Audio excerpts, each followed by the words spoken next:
जय Shri Krishna, Radhe Govind. Welcome back to Kanhamrit. तो आज की वीडियो में हम शारदीय नवरात्रि के बारे में बात करेंगे। कलश स्थापना कैसे करनी है, घट स्थापना कैसे करनी है, क्या क्या नियम पालन करने हैं इस नवरात्रि में हमें, और क्या क्या कुछ खास हो सकता है, सभी चीजों के बारे में बात करते हैं। तो वीडियो एंड तक जरूर देखिएगा क्योंकि पूरी पूजा विधि मैं आपको समझाने वाली हूँ।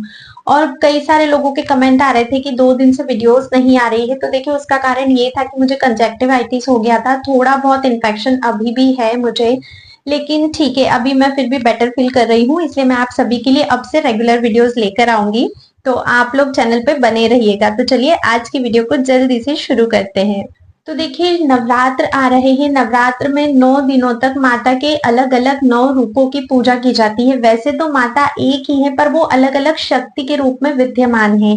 जैसे हम पहले दिन शैलपुत्री की पूजा करते हैं, फिर दूसरे दिन ब्रह्मचारिणी की, चंद्र घंटा की, इस तरह से तो 9 रूपों की पूजा की जाती है।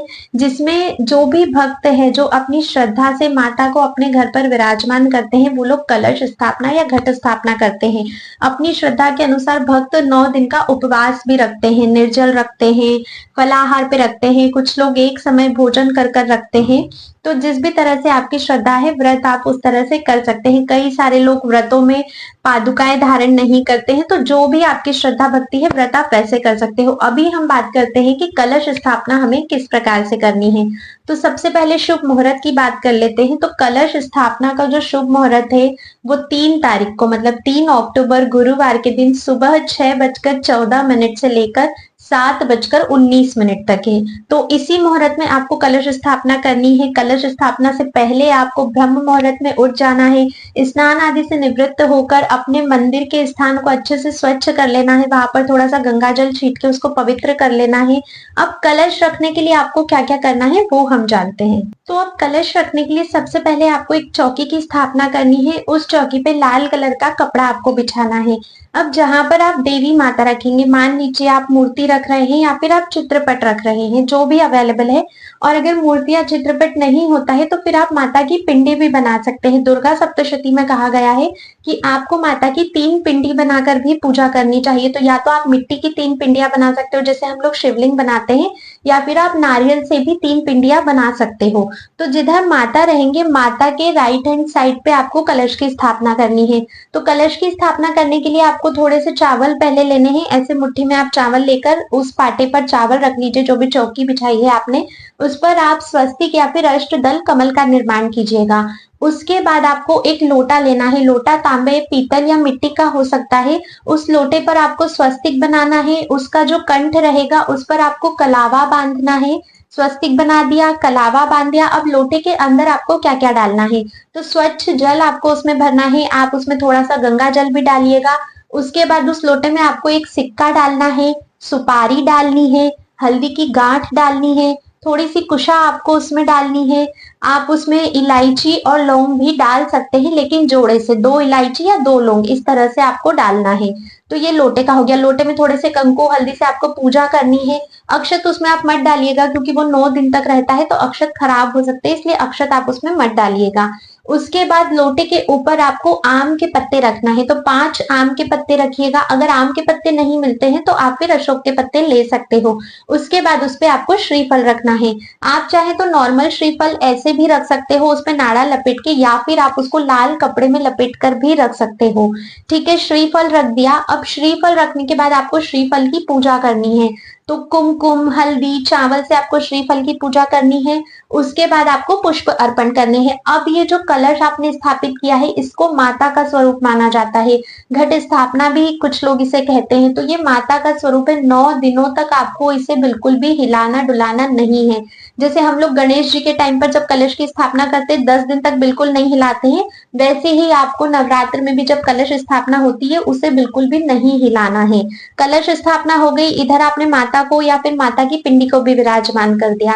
ठीक है, अब 9 दिन तक जब भी आप डेली पूजा अर्चना करोगे वहां पर उस स्थान पर, तो ऊपर से जल के थोड़े से छींटे देना, और चाहो तो ऊपर से ही कुमकुम हल्दी लगा देना क्योंकि हो सकता है आप हाथ से टच करने जाओ और उससे श्रीफल हिल जाए। तो आप सेफर साइड लेकर चलो, आप ऊपर से ही कुमकुम, हल्दी, पुष्प जो भी आपको चढ़ाना है आप चढ़ाइएगा।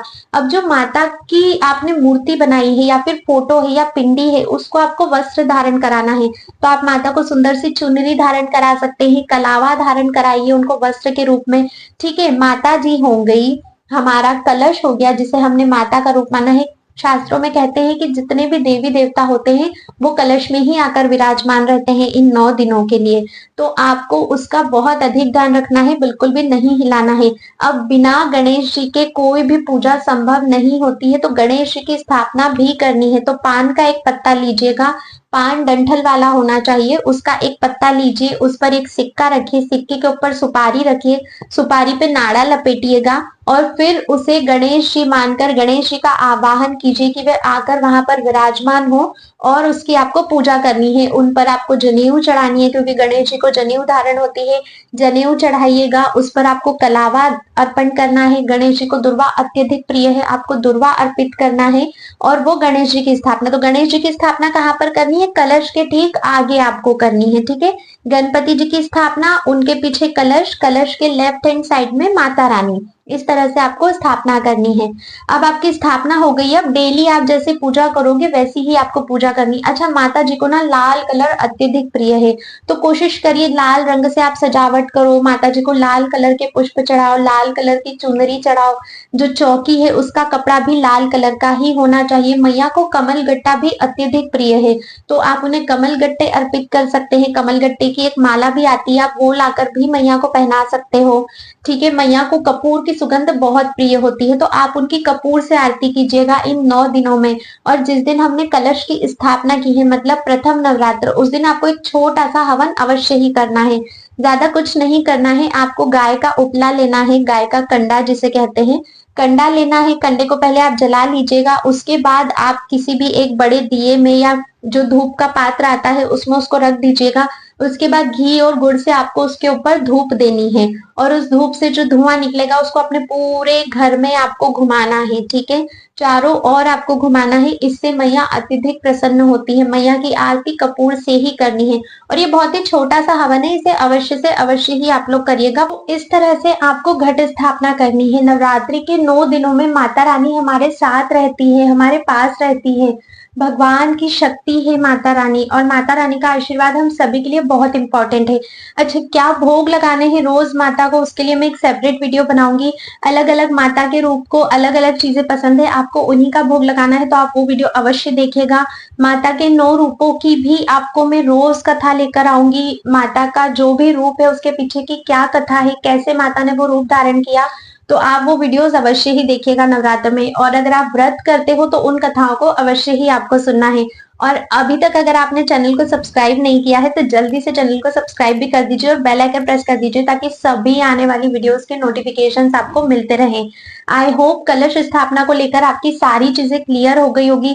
अच्छा, बहुत सारे लोग जो भी बोते हैं इसमें, जैसे एक मिट्टी का पात्र लेते हैं, उसमें मिट्टी धरकर उसमें जौ डाल दिए जाते हैं और फिर उन्हें बोया जाता है, जिसे कहते हैं हमने जवारे बोए हैं।